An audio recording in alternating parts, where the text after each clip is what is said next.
గోవుల్లు తెల్లనా గోపయ్య నల్లనా గోధూళి ఎర్రనా ఎందువలన గోవుల్లు తెల్లనా గోపయ్య నల్లనా గోధూళి ఎర్రనా ఎందువలన గోధూళి ఎర్రనా ఎందువలన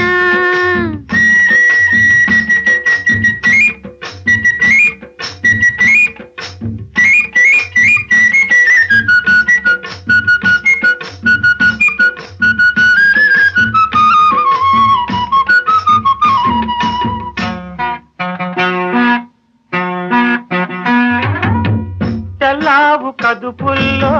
కర్రావులుండవా ఎందుకుండవు